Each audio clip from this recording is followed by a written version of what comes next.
Thank you all very much for attending tonight for the 10th meeting of this year's programme and the 4th virtual meeting in our series.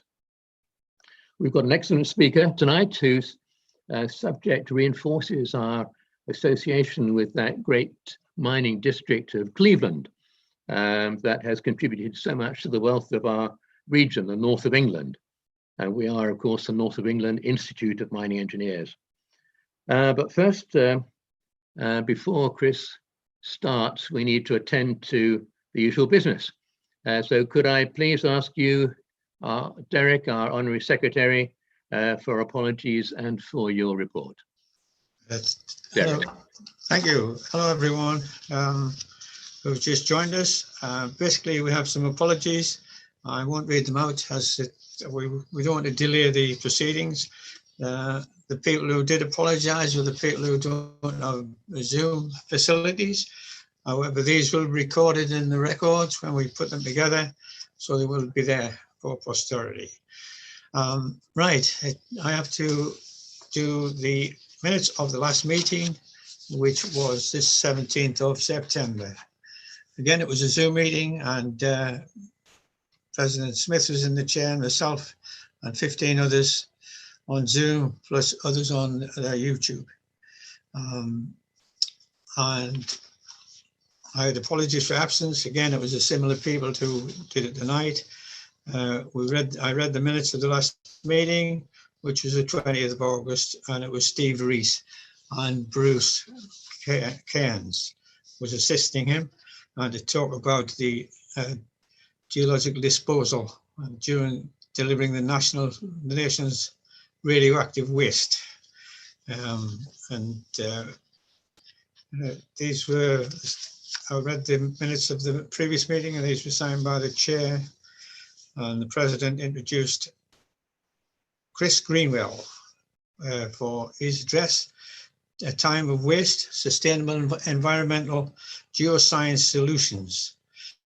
And this was an excellent lecture, and questions were asked by Mr. Bell, Betty, Jackson, Selleck, who was on YouTube. And the vote of thanks was given by Steve Martin. And I reported the the following meetings, which is this evening, and that was the minutes of the September meeting. Up to you, Rick. Does anybody have any questions about that or any comments? Are you all content that I should sign them as a true record? Splendid. Jolly good. I will do that then. Now, this is, of course, that Derek and it's our last double act. And I'd like to thank Derek sincerely for all the very hard work that he's put into this institute over the years as ONSEC. So much goes on behind the scenes. It's been a real revelation to me to realize just how much work the secretary has to put in to keep the wheels on. Derek has worked extremely hard at all that. Now, I'm very pleased to introduce our speaker tonight, Chris Twigg. And Chris worked for 20 years in IT at British Steel, Chorus and Tata during the final days of the Teesside iron and steel industry, before becoming project officer at the Heritage Lottery funded projects entitled, the two of them, entitled Our Industrial Heartland, and then the second one was called the East Cleveland Industrial Heartland, both funded, as I say, by the Heritage Lottery, and they were intended, both two-year projects, intended to discover, catalogue, promote and conserve industrial heritage across East Cleveland.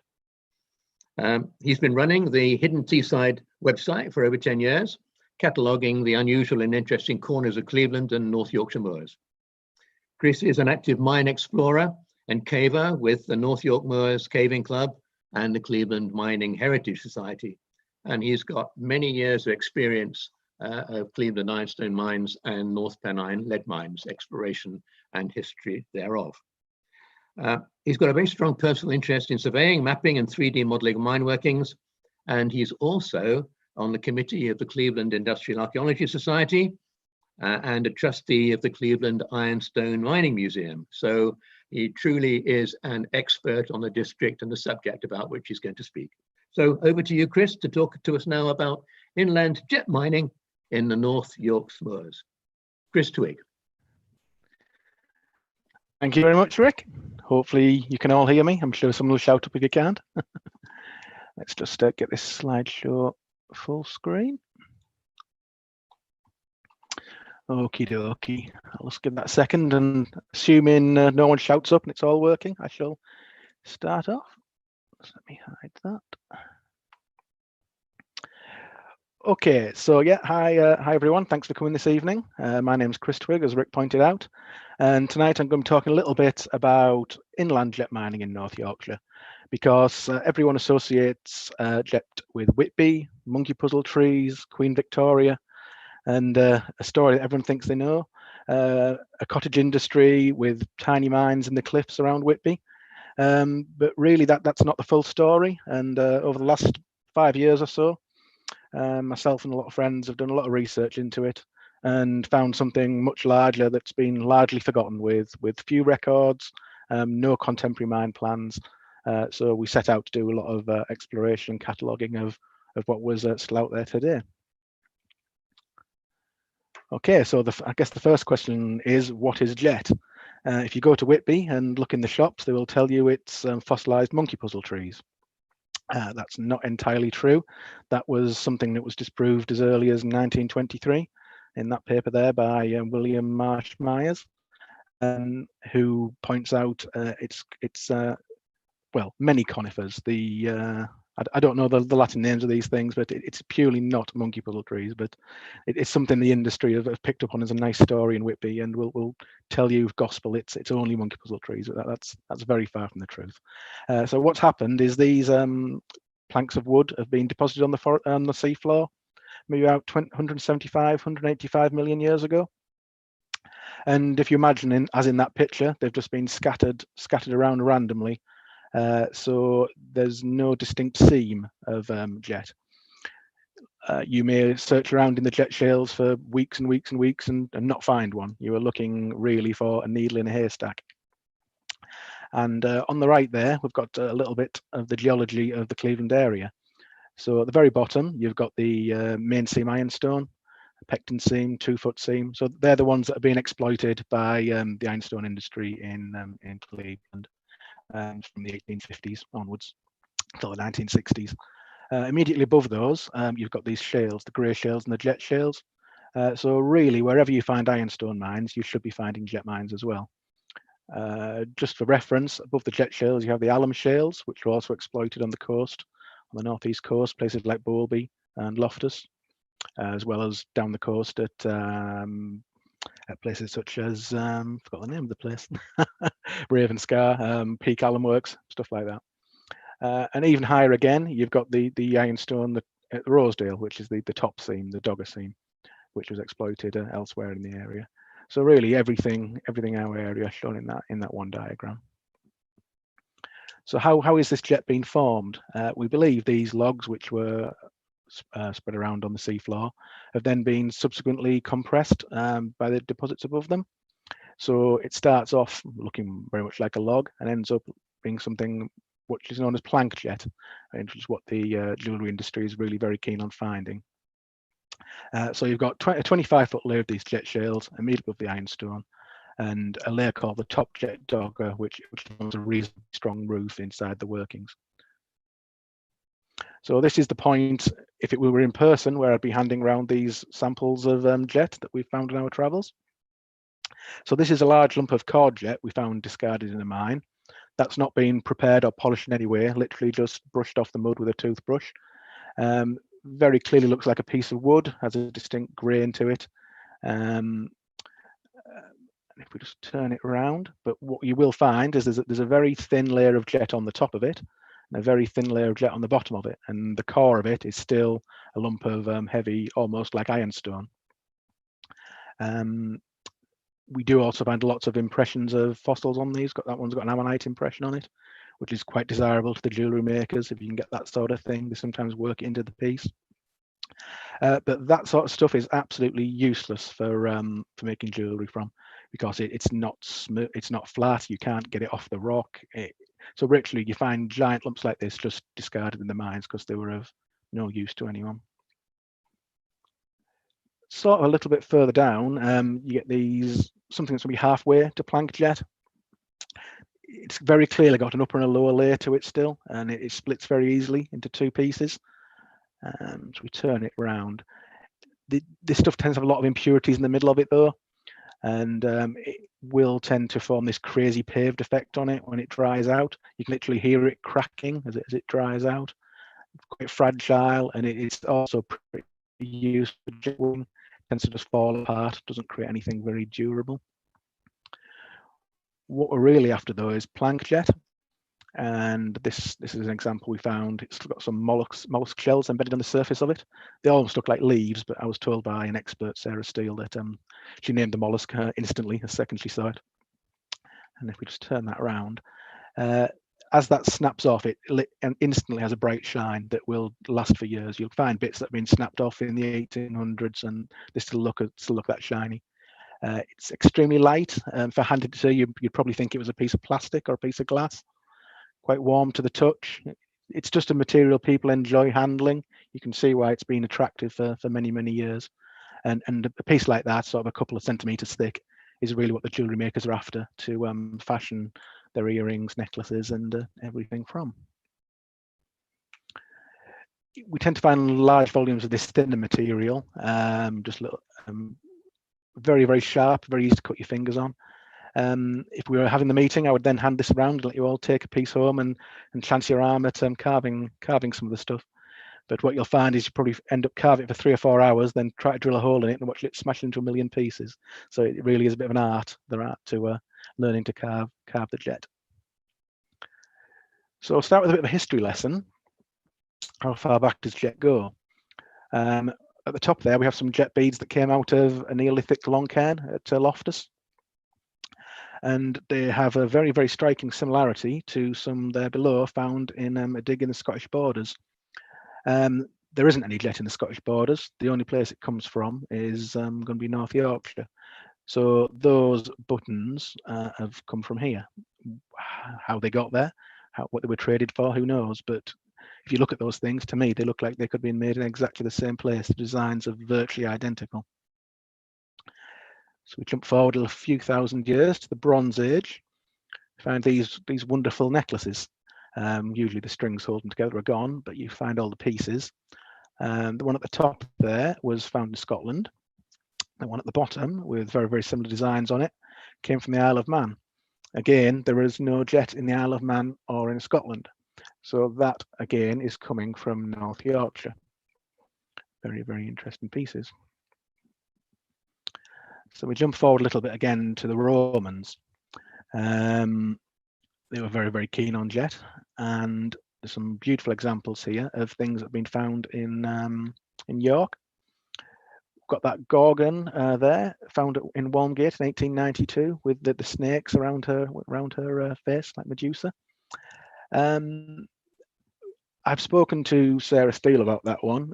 We would argue that probably isn't jet. It looks nice, it looks lovely, but the colour of it, it's just a bit red and not quite shiny enough. Probably something else. But those ones on the bottom left there, more recent finds from the Hungate development in York, they definitely are jet bangles, which are very nice as well. And again, that is virtually guaranteed to have been sourced from North Yorkshire. So moving forward to Viking times, we have these lovely items there in someone's hand called balanced crosses. Now those are modern ones that Sarah at the Ebo Jet Works has made, but they're reproductions of original Viking ones that have been found in York and elsewhere in Scandinavia. And on the right is a medieval chess piece. I believe it's a rook. But again, very, very similar designs on that. These dot and circle designs have seemed to be carried forward from the Viking times. Apparently that's called circumpunct, which is something I learned, dots and circles. And then sort of even coming to a bit more modern times, 1300, 1400 AD, this beautiful thing called the Egton Witch Charm. Again, I think that's Sarah's reproduction of the original. She now sells them. But maybe Christianized, but some of the same ideas of dots and circles still coming forward. So there's a long history there, but the first modern jet shop workshop being established in Whitby doesn't happen until 1808, when you've got a couple of guys there, John Carter and Robert Jefferson, using files and handmade implements. But the real development is, I don't know how to pronounce his name, Captain Tremlett and Matthew Hill. They introduced lathe turning, which is something that really up until that point hadn't been done. Just as an aside, while looking into things like witch posts in North Yorkshire, I just noticed this very similar design on them. I don't know if there's any sort of folk memory there coming forward. It just seemed a massive coincidence. Those triangular designs seem to crop up again. Again, just a theory, no proof. But then around 1824, there's something of an unusual break in the history, in that Reverend Young, in his book A Picture of Whitby and its Environs in 1824, he makes this observation about a line of hollows that he thinks are the foundation of antique huts running around Rosebery Topping and other large hills that skirt the plains of Cleveland. Chains of military posts. They are found some distance from the bottom of hills, in places single and others double. So this idea comes in that there are hut circles. And this gentleman, Reverend Young, a couple of his other works are the History of Whitby and the Geological Survey of the Yorkshire Coast. So he's a Whitby historian and geologist, but he's made no connection between this inland area near Rosebery Topping and the hills and jet working, which I find very, very interesting. And we'll come back to that. So this idea of this British settlement and hut circles, it gets picked up by a gentleman called John Walker Ord, who writes the History of Cleveland in 1846, which is a wonderful book, but this is something that's very, very wrong. But he's very much set on this idea, and it gets brought forward into the 1856 Ordnance Survey map. So we actually find that what we now know are jet pits are often marked on the first Ordnance Survey maps as supposed British settlements. So you have these areas marked as what they think are hut circles. But that idea does finally get blown out the water in this article in the Northern Echo in 1870, where this is about some jet mining in that area, which has started 3 years previous. And they notice that the first 20 yards of the shale's already been disturbed, and then talk about finding pick marks in the rock face. And there's some beautiful wording about it. The jet miner has a very painful conviction too that he has been anticipated in his researches. The fact is, jet has been sought here before in this place at some remote period. So again, this hut theory then gets blown out the water, and they realise that jet working has happened in this area sometime previous. So this is Rosebery Topping, which is Old Norse for the Hill of Odin. Apparently, so the internet tells me, the only location in Britain to be named after Odin, and it was held in high regard by the Scandinavians. Well, why was that? I mean, I now have a theory that maybe this is the place they were getting the jet from to make all those lovely crosses that they were then taking all around their empire. But again, just a theory. I don't have any shred of evidence for this, and there may never be one. So back to the modern history of jet working.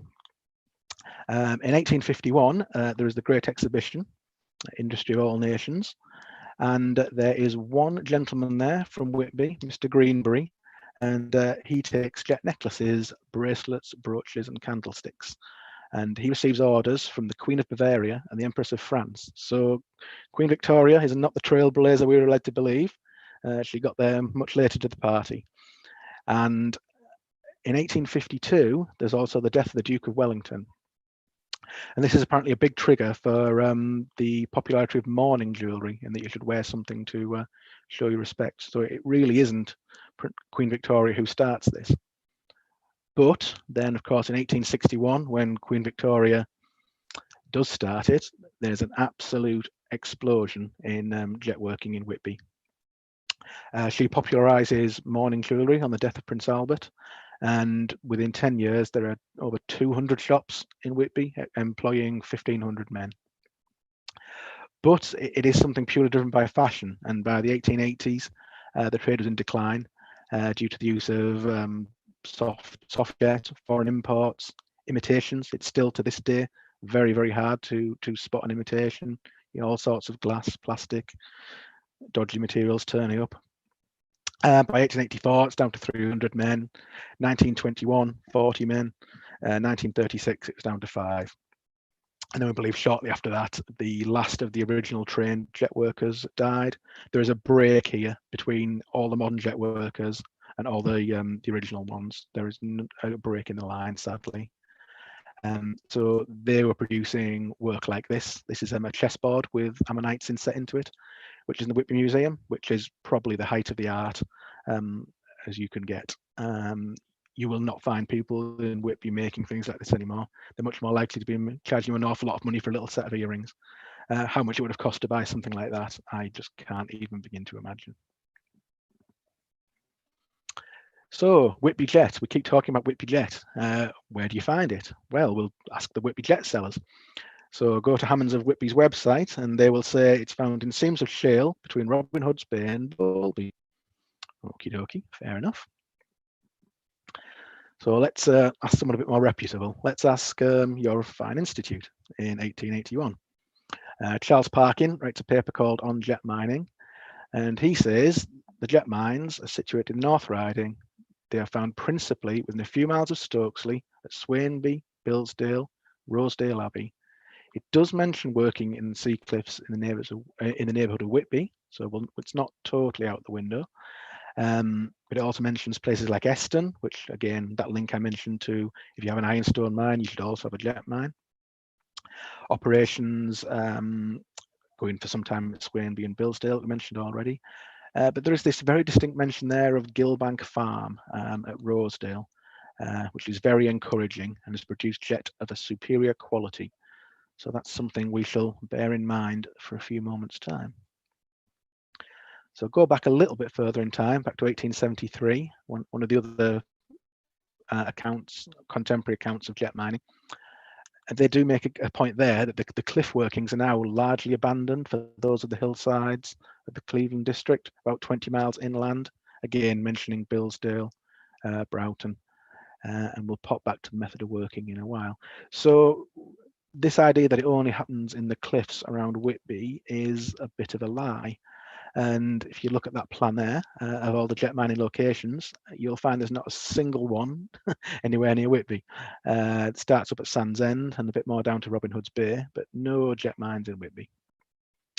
And a huge cluster are actually much, much further inland on the hills of the North Yorkshire Moors, all those areas we talked about around Stokesley, up to Gisborough, Kildale, Billsdale, all those sort of areas.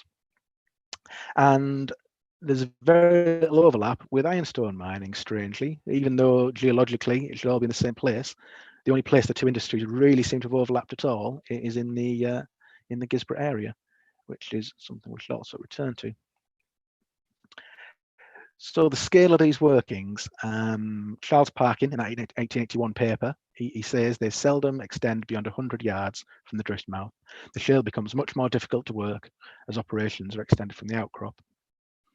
Then we have a massive jump forward. No one really has a look at jet mining for a good 100 years until John Owen comes along in 1975 and writes his paper on it, where he says, owing to limited extent of the workings and the fact explosives are not used, ventilation has not been a problem. Then there's an even more modern book from 1992, where again, we're downsizing jet mines to being up to 14.5 meters in length. So tiny, tiny little workings, hardly worth talking about. So that working method, how do you go about mining jet? Basically, you drive into the hillside a little way, then go off to the left and right in a board and pillar style, and then do something that probably goes against the nature of most miners, is that you pull the roof down on yourself. And it's in that pulling down of the roof that the majority of the jet is actually found. So they go in at the bottom of the jet shale and then literally pull the roof down on themselves until they reach the top jet dogger. So all the equipment you really need is a small pick. You can often really do it with your bare hands. The shale is so fragile that you can very easily do it with very few tools. So this brings in the idea that it's a very much a cottage industry. You don't need any organization. It's something you can go out tomorrow with a pick and just do it, and away you go. So here's a modern picture from inside a jet mine. This one is taken from one of the original adit level passages we got into, and you can see it's quite spacious. I'm almost able to stand up, and this is down at the bottom of the jet shale, quite wide, quite sizable. But as you go up and pull the roof down on yourself, it's diminishing returns, and you can't fit a pint into a half-pint pot. So the gap tends to get smaller and smaller. So you tend to be stuck up in a small passage at the top of the seam, up against the top jet dogger. So the vast majority of jet mines you can get into nowadays look like this. They're the very top of the seam, very narrow, tight passages. So what about all these jet mines? Why are there no plans like we have for all our local ironstone mines? I think the main reason is when this act comes in 1872, that the non-coal mines are not required to deposit plans if there were less than 12 men employed below ground. And we're on a small industry here where we don't believe there was more than 12 men. So we have no records, no buildings, little documentation. All that's really been written about this is, as I mentioned previously there, John's 9 pages in 1975. So then the first sort of modern underground groups to look at this were the Mouldiwarp's Speleology Group, MSG. And in 1970s, they had a look at a couple of the, well, they're quite unusual. They're not typical examples. There's the Aisleby jet mine, which is actually a soft jet mine, which is one of those things that we mentioned that wasn't required. It was the part of the downfall of the industry. And they also the Kettleness mine.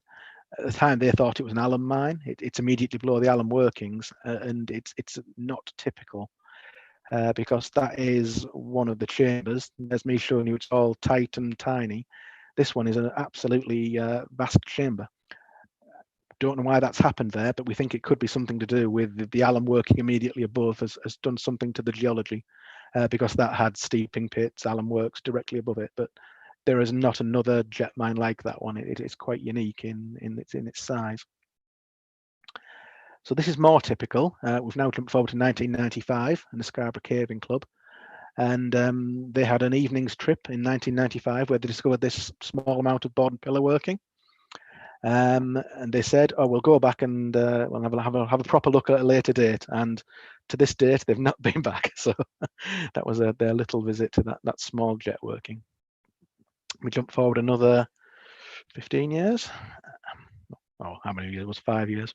Anyway, MSG and SCC got together, and after it was a forestry plantation truck its back wheel had gone down a hole, they discovered these workings at Chapelwood. It mentions Ingleby Arncliffe, but it's actually quite near us, Motherley. And they went in there and they mapped these workings, which were a bit different to anything that really been seen before. And at the time, it was picked up by Graham Lee, who was the archaeologist for the National Park, who says, our understanding of the scale of mining operations has been considerably revised by the survey of Chapelwood. Jet mines were generally thought to have been worked by short drift, and there they found 972 meters of passage. What jumps out at me is there's two very different styles of working there.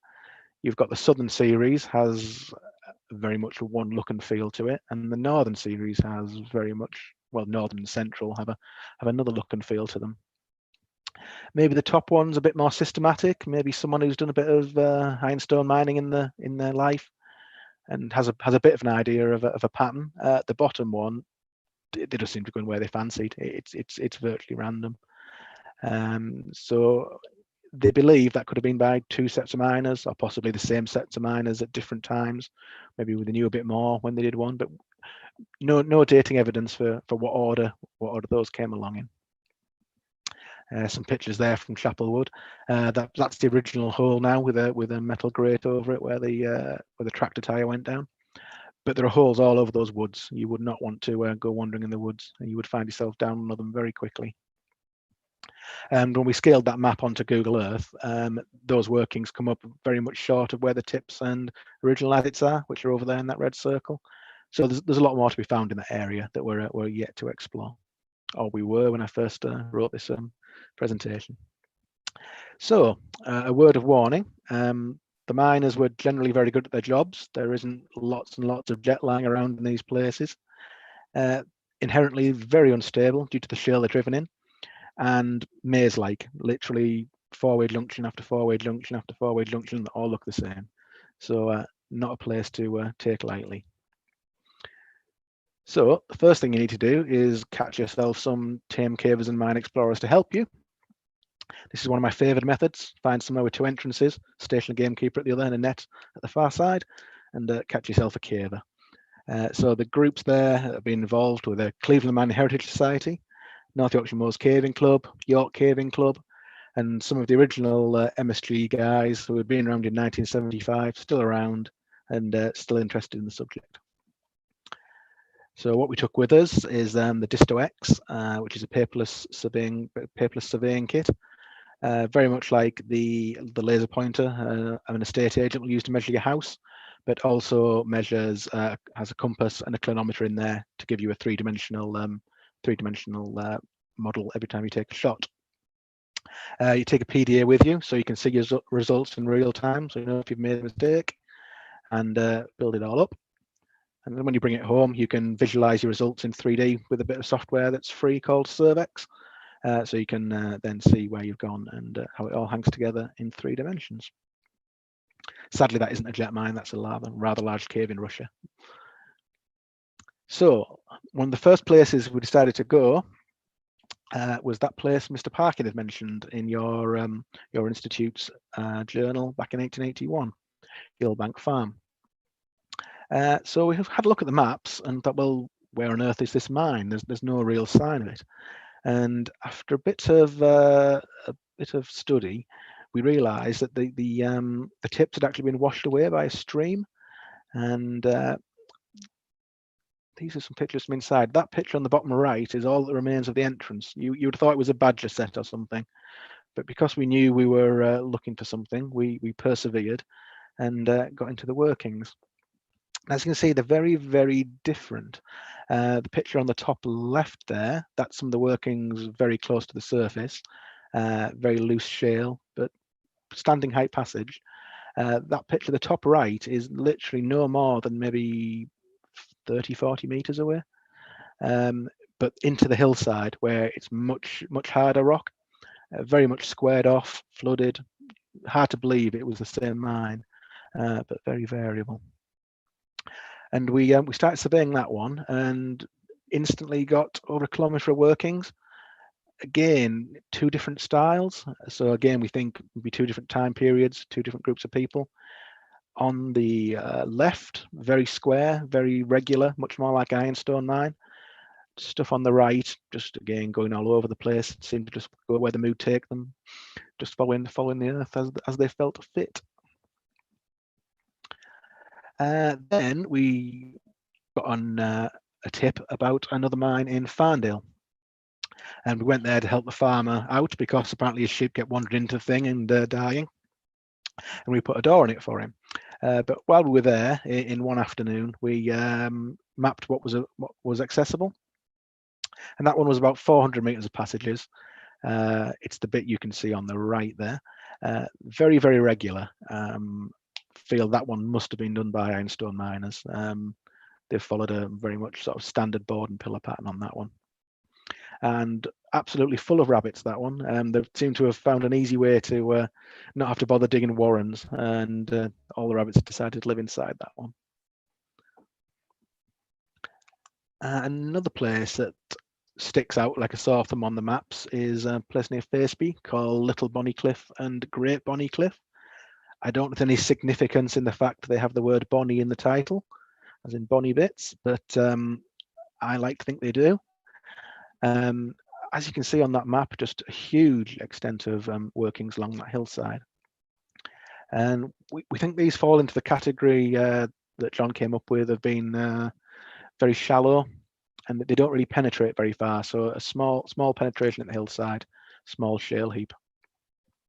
And these were very, very random, all over the place, no real pattern to them, and no real depth to them either. So even though it looked like there was going to be a lot, quite disappointing with what you could get to underground. Tripsdale was another disappointment, unfortunately. Very extensive tipping, but very little left to actually get underground. That's some of the only holes, open holes we found. Billsdale, huge numbers of tips, but at this point in time, we'll let find anything much there. The only thing we did found, sadly, was a dead dog, which these places do seem to be a magnet for dogs disappearing. So when dogs disappear on the moors, I have a feeling a lot of the time they're ending up in jet mines. Westerdale, again, loads and loads of tips all around top end. Local legend would have you believe the passages go in one side of the hill and come out the other, as local legends tend to. But that again is a load of rubbish. They hardly go more than 20 meters into the hillside. Very, very shallow. Very small workings again. Swainby and Skugdale, again, should be very extensive, but we're yet to find anything much more than 10 meters into the hillside. Skugdale is very, very interesting because it's probably one of the only places where jet was being worked other than Whitby. And there's a piece there, bottom left, made by James Temple in 1866. And this chap crops up a few times in the story as being one of the only sort of local jet workers in a place other than Whitby. So a little article here from the Whitby Gazette in 1890, where it's noted that the jet workings near Swainby were closed. And the registrar, the official receiver, says, "What? Whitby jet got at Swainby?" So even in 1890, no one could believe that Whitby jet was anything but Whitby jet. The PR machine was already fully in motion, and Whitby had claimed jet by that point. But we get a little clue here about the arrangements that were actually happening. So we have this Mr. Thompson, an extensive rough jet merchant in Whitby, and he's actually employing a chap called Mr. Bradley for 4 years to look after his mine at Swainby. So it's his duty to look after the mine, engage the men, keep up the day's work, and engage him for 2.5 shillings a week, and he will have half the profits of the mines if there were any. I paid all the working expenses.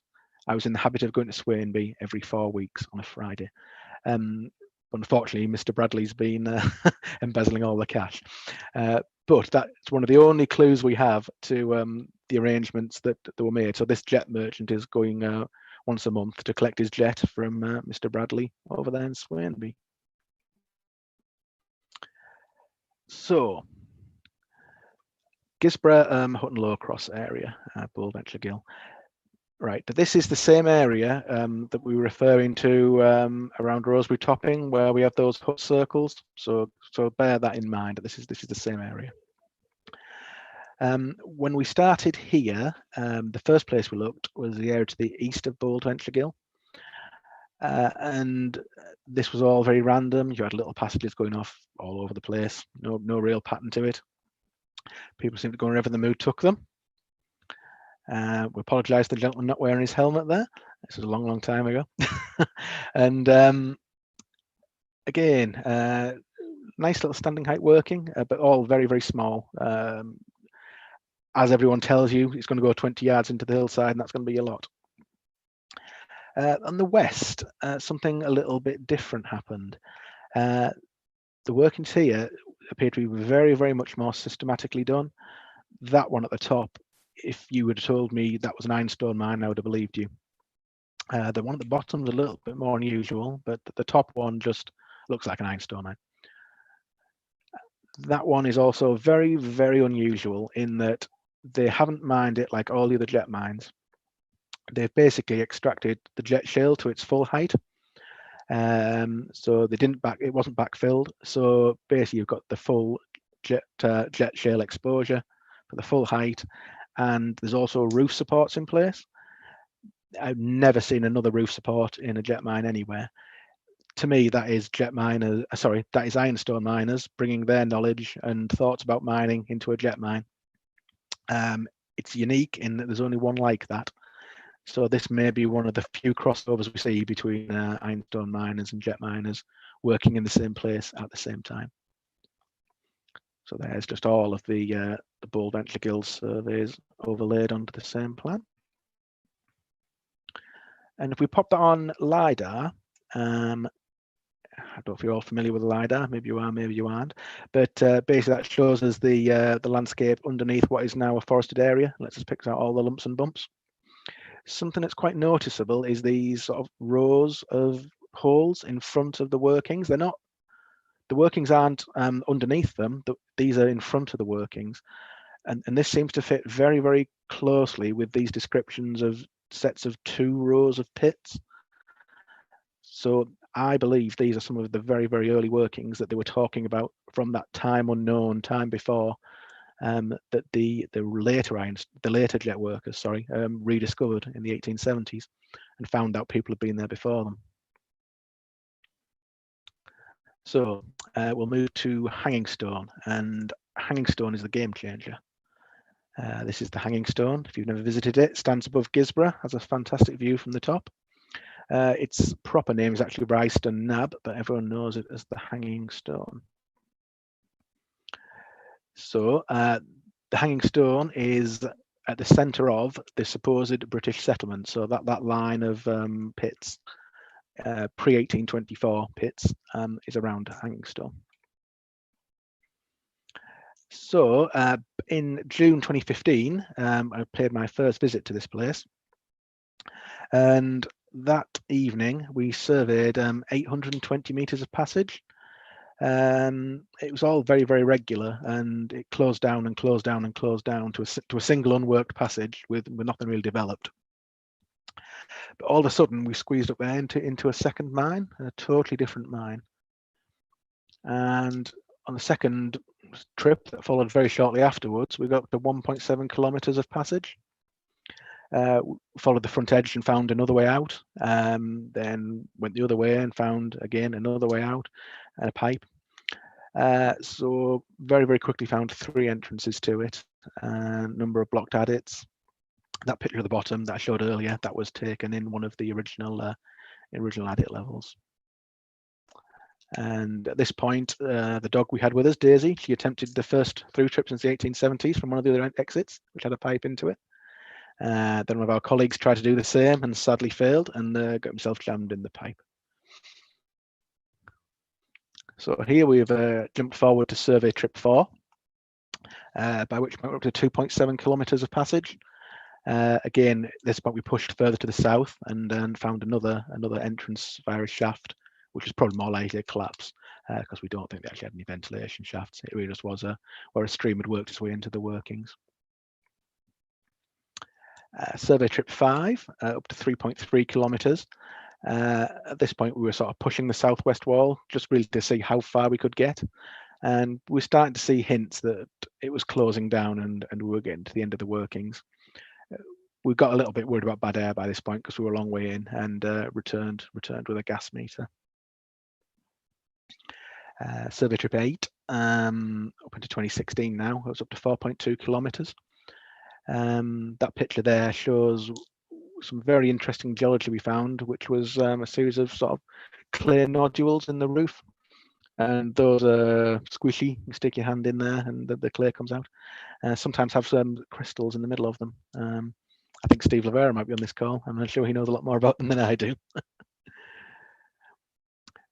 So then we got up to survey trip 11, 5.4 kilometres of passage. And again, at that point, by that, we've defined the edges of the workings that we were able to get into. There was still a huge amount of gaps to be filled, but we had sort of found the western edge of the workings there. So that's a photo of Sarah Steele from the Ybor Jet Works. and there with some pick marks still fresh as the day they were made in the wall of the workings. And there's some pick marks on the right in that top jet dogger layer. They're just perfectly still in there, as if they'd just been made yesterday.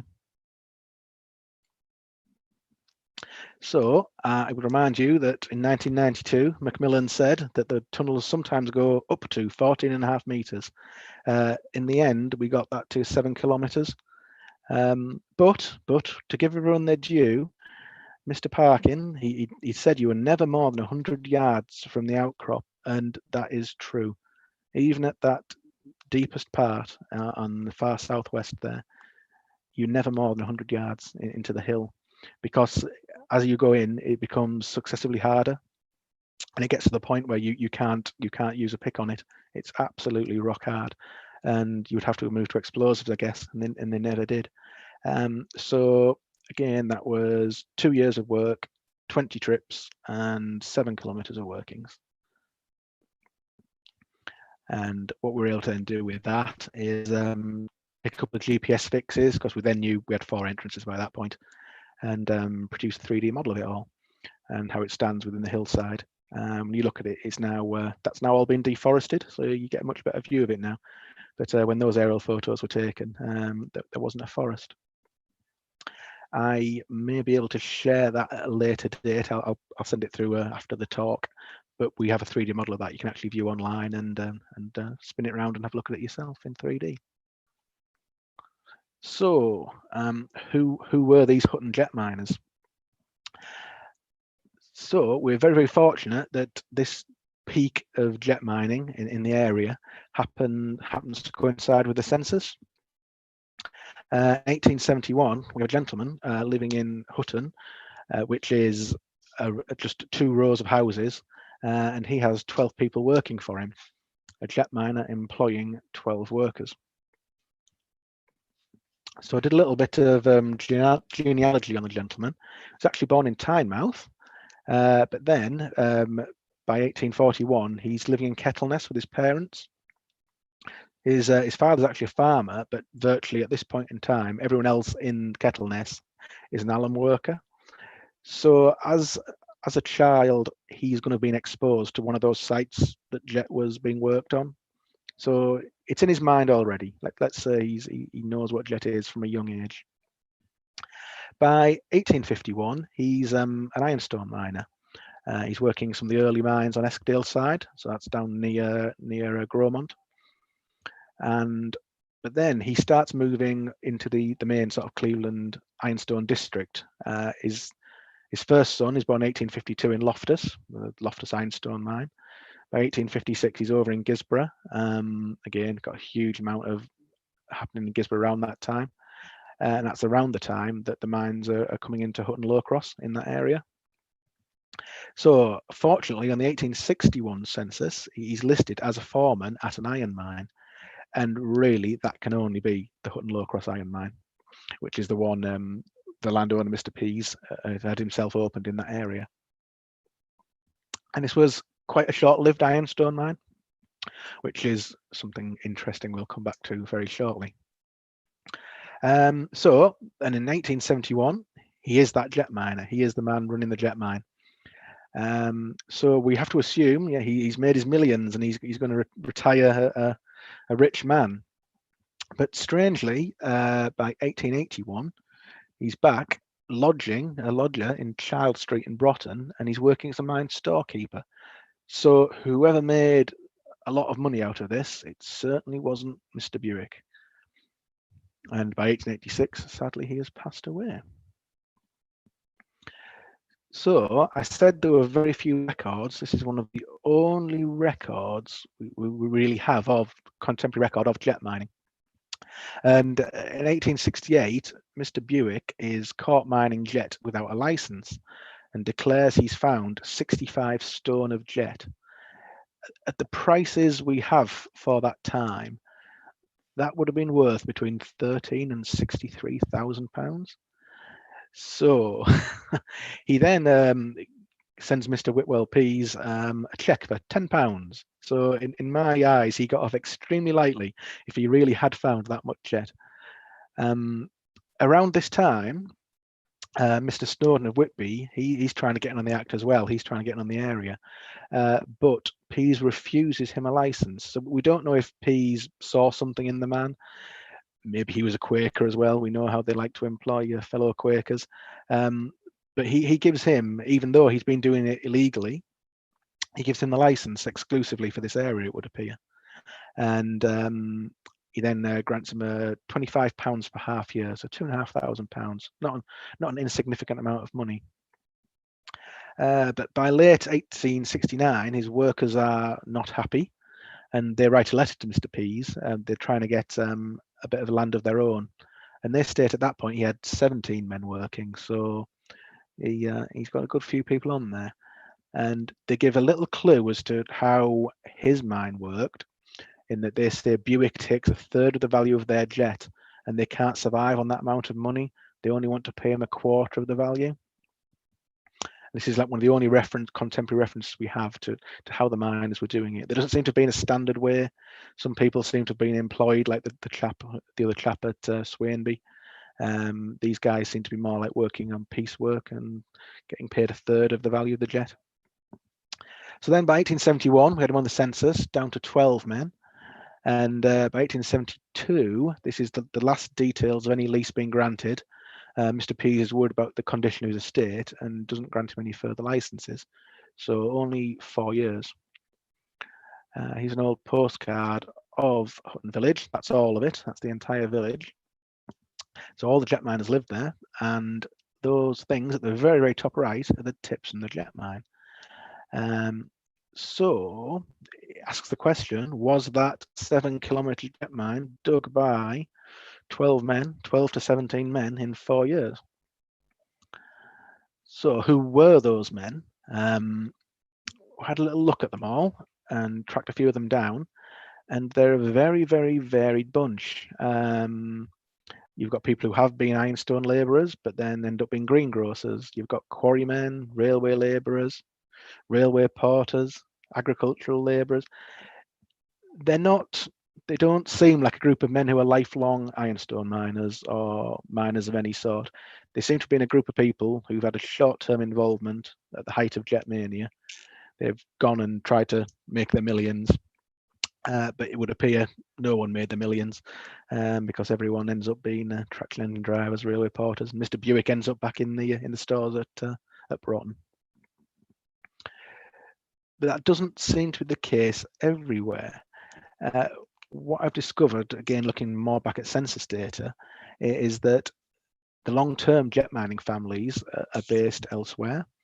In 1861, you have 35 people who name themselves on the census as a jet miner, all in the Carlton and Faceby area.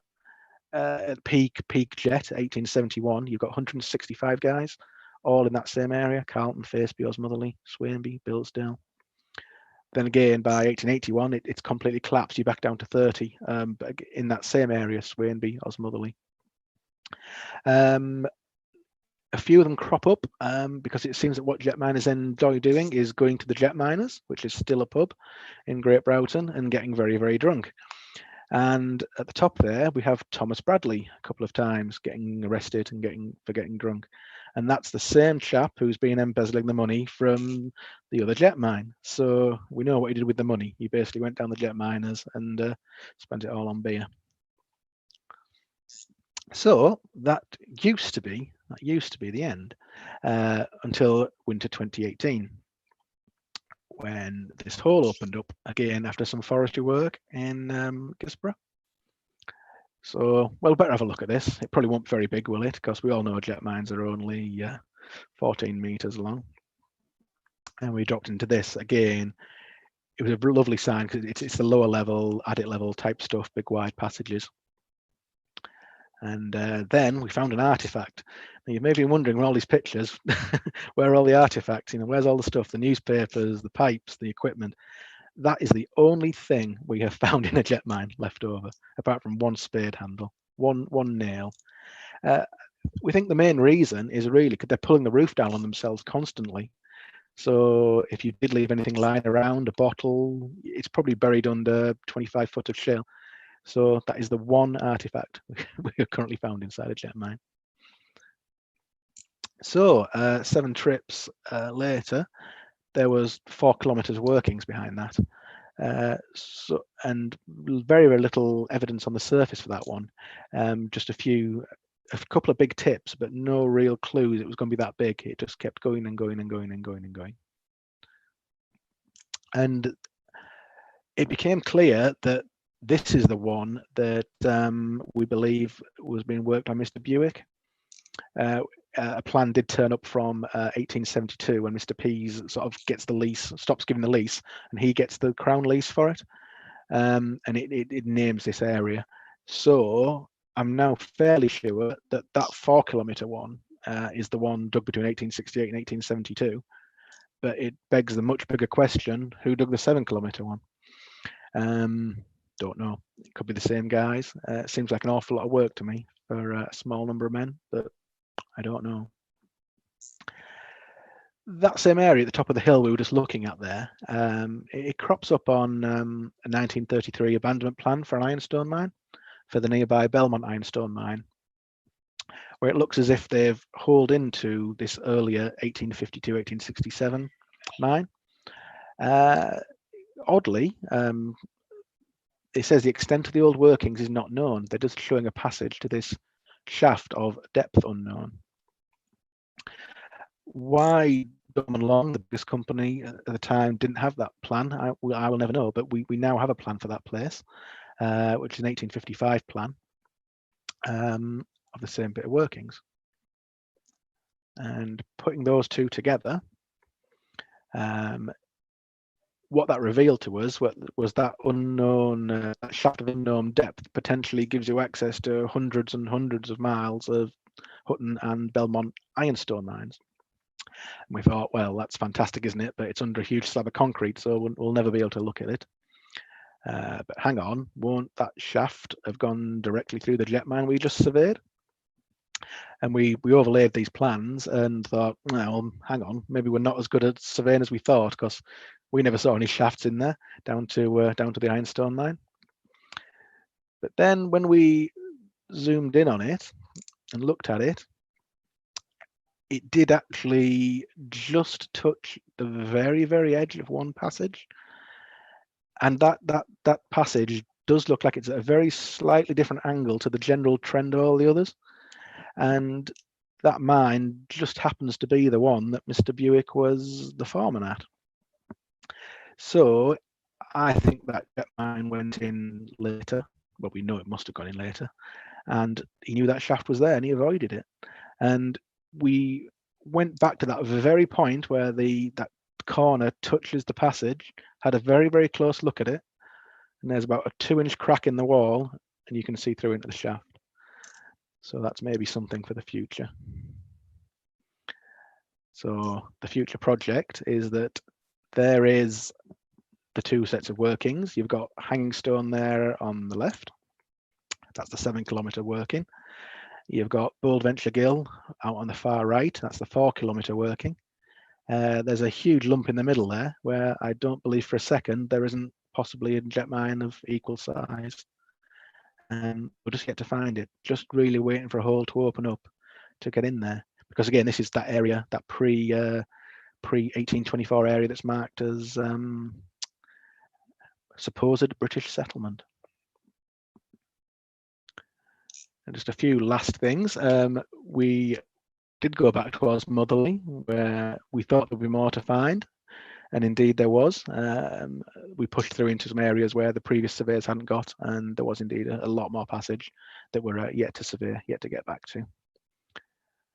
And then we also went back to Billsdale, found a big hole there, and have an awful lot more to survey now. And we'd started off doing this one sort of last Christmas, but then sort of COVID's got in the way and we haven't really been able to continue.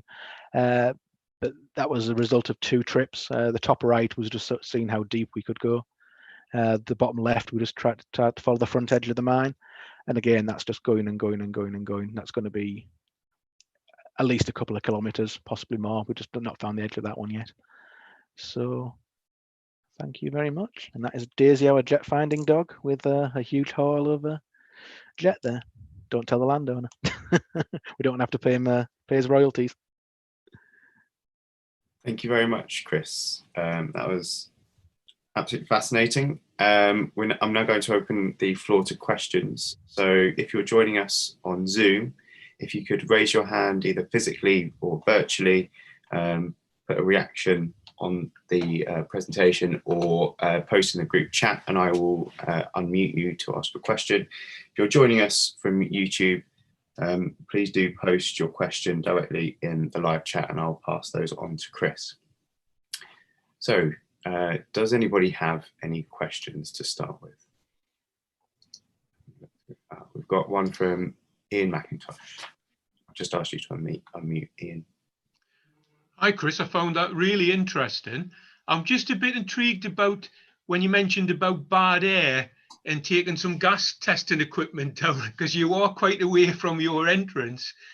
And I've worked in some mines underground where you had forced ventilation to get into the end.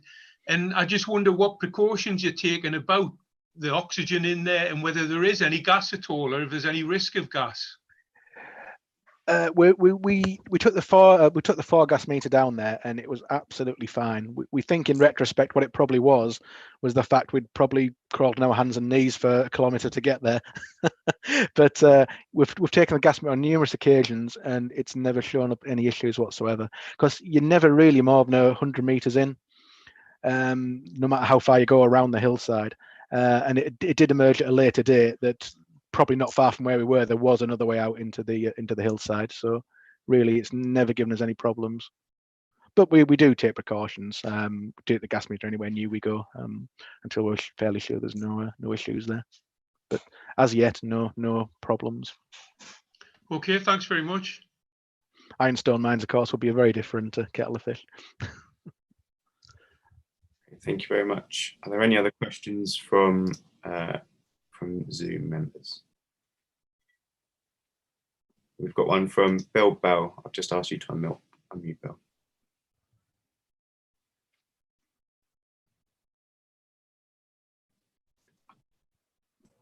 Bill. Just by way of a comment, really, the Gorgon, the head of the Gorgon that you showed earlier on. Oh yeah. A great many carvings were done by the Italians in the 19th century and beyond for the Grand Tour of lava, black lava, and it has a very similar look to it. So perhaps it could be from there, or yeah, there was some suggestion that there is another source of well, it's not exactly the same type of jet. It's something jet-like, and I forget where it was from. It's possibly from somewhere like Turkey, but it was somewhere in the Roman Empire, I think. yes. So yes. Sarah's had a few ideas about what it is. It's something jet-like, but we don't think it's maybe jet from the North Yorkshire area. But they may have. Well, we don't know what they called it, but yeah. But it's quite possibly what you mentioned as well. It just looks not quite right. It's a bit too red, not black enough, not shiny enough.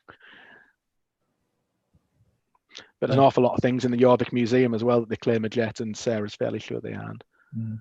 There's a great deal of French jet around as well, but that's just some kind of vitreous stuff, glass. It's just glass, yeah. They call it jet, but I think it's just glass. Yeah. But there's all sorts of things you can pass off. Horn is one of the ones. Horn and hoof. They look very, very convincing, but they're not really jet. But even to this day, there's people passing off counterfeit stuff as jet to jet workers in Whitby. It's just a current problem. Well, I know if you go to Whitby, the actual jet on sale there is probably a king's ransom these days. You know, it's a mortgage job, and I don't know. Oh yeah, the problem is you've got like people like Hammonds. I think they sell something like jet to a couple hundred jewellery shops, but there are no active jet mines. So where's it coming from? Yeah. Thank you. Thank you very much. We've got a question from Sarah Steele on YouTube, which is... Oh no, heckler. Hi Chris, this is fascinating. Did you find Planck and Courgette in the same horizon? Yes. Well, as far as we know, yeah. They'd been... the cord stuff was just discarded. They'd basically thrown it in a big pile in the corner. but I imagine if it had been lower down, they would have just buried it under the. It was quite. It must have been quite high up, so that cord stuff came out of the high areas. So yes, is the answer. Great, thank you. Are there any more questions from Zoom? We've got one more from YouTube, which is, what was the ironstone used for? The ironstone, that was basically getting moved down to the Teesside area and put in all our 100+ blast furnaces we had back in the 1870s. So yeah, we had a huge number of blast furnaces and producing iron and steel went around the world, but no longer. Great, thanks. I think, Stefan, are you trying to ask a question? I've just asked you to unmute. Find your mute button. Is that working? Yeah. Oh, okay, yeah. Hi, Chris. That was absolutely brilliant. I was with you all the way. It's a shame I'm 75 years old, otherwise I'd be down there tomorrow. A couple of questions. The LiDAR images, how did you obtain those? Did you do those yourself, or? No, a lot of it's freely downloadable from the Environment Agency. Ah, great. You can get the data from them, but we were using like the raw data, but now there's a lot easier ways to do it. There's like a website called LiDAR Finder. Uh-huh. And if you look on there, it'll basically, you don't have to get any special software. You can just look at it directly. Ah, right, okay. The only thing you need to sort of check is there's like 2 versions. There's like a DTM, which is a terrain model, like the trees taken off. And there's a surface model, which like got the trees on. You can just switch between the two in the settings, but I would definitely recommend look at LiDAR Finder. If there is data available, it will show you it. There's a lot of areas it isn't available for yet, but fortunately for our hillside, it was. Something for me to play with on a dark night. Oh, it's endless fun. The other question was about Cervex. Yeah. I've been struggling to, I'm a member of a coal mine restoration group down in Derbyshire. I actually worked there when I was first started work. And I'm struggling to try and, I've got some of the closure plans, abandonment plans, and I'd really like to generate a 3D model of these. Right. Would Cervex, is it fairly straightforward to use, Cervex? Cervex is better if you're sort of capturing the data yourself as you're going. If you want to do an abandonment plan, the best way to do those is I've georeferenced them in QGIS. So find something like the entrance and a shaft, so you can get it aligned, and then basically it comes down to manual tracing, sadly. But you can trace them once you, and if you know that the seam is relatively flat, you can then get it into 3D. But I can, if you sort of contact me, if they pass on my details, I can give you some pointers and clues on it. But yeah, I've done it both ways.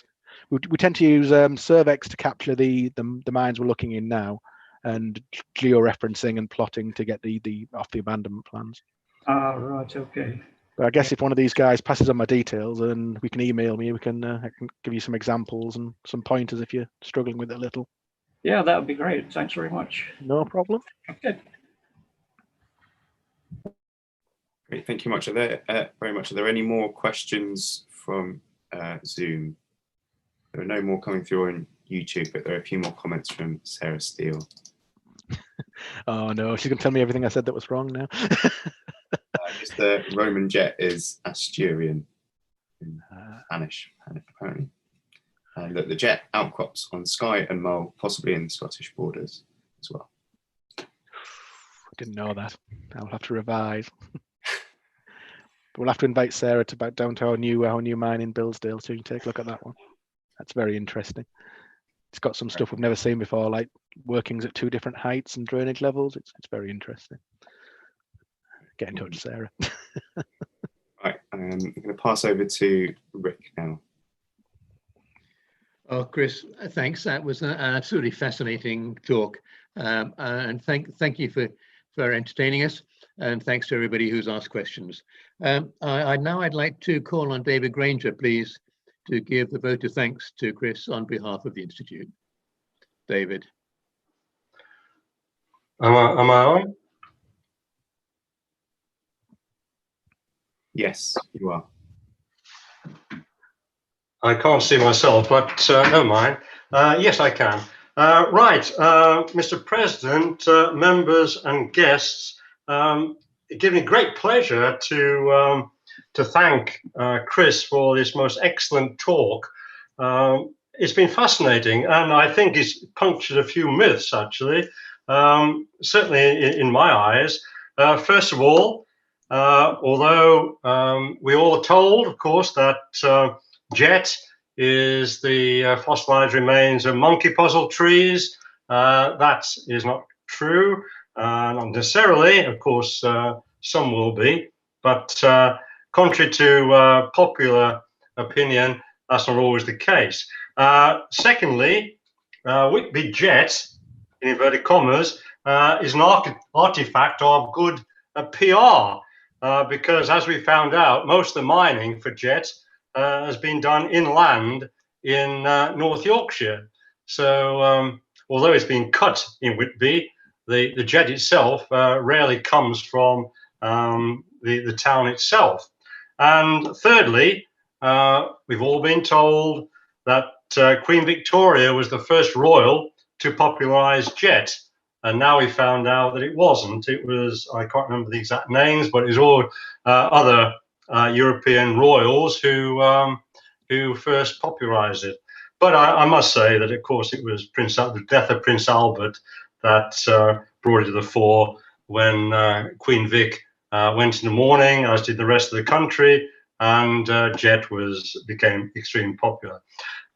What fascinated me was the fact that the way they did the mining, actually pulling down the roof, which must have been quite a hazardous occupation to work their way up through the seams. Very interesting, that way of working, perhaps not to be recommended. Anyway, getting back to your talk, Chris, I mean, you went through the history of jet in this country and beyond, right away from the Neolithic through to, in effect, Victorian times. So a long history and some beautiful examples. I remember several years ago, I went to the Whitby Museum with two of my grandsons. They're now in their early 20s. They're probably about 10 and 12 at the time. And one thing that struck me was it's a fantastic museum. And apart from all the wonderful jet that's on display, it was quite an old-fashioned museum, as much as there weren't interactive buttons to press and flashing lights. And it was interesting to see these two young kids actually reading labels rather than looking at electronic displays. That was fascinating. You've talked about your activities with the caving groups, and I think that walking over the North York moors is quite a dangerous occupation with all those holes you can easily end up in. So we have to mind our step when you do that. But yes, dangerous occupation, exploring ancient workings. So I just say join a group. And one thing, you'd have the use of all this extremely interesting kit. And we all know that kit is what attracts a lot of, especially the male members, into this sort of organization. So that's one. That's a definite plus. But fascinating that you mapped all these workings that, whereas until quite recently they were thought to be very short, few tens of meters, and now you've found up to 7 kilometers of workings. Absolutely incredible. It's like a Gruyere cheese, a honeycomb, whatever you like to call it, under the North Yorkshire moors. So again, watch your feet. Fascinating talk, and you've opened my eyes to aspects of jet that I didn't appreciate. So I'd like to say thank you very much from myself, and I'm sure all NEIMME members and guests who are watching. So a virtual applause. Thank you very much. Thank you.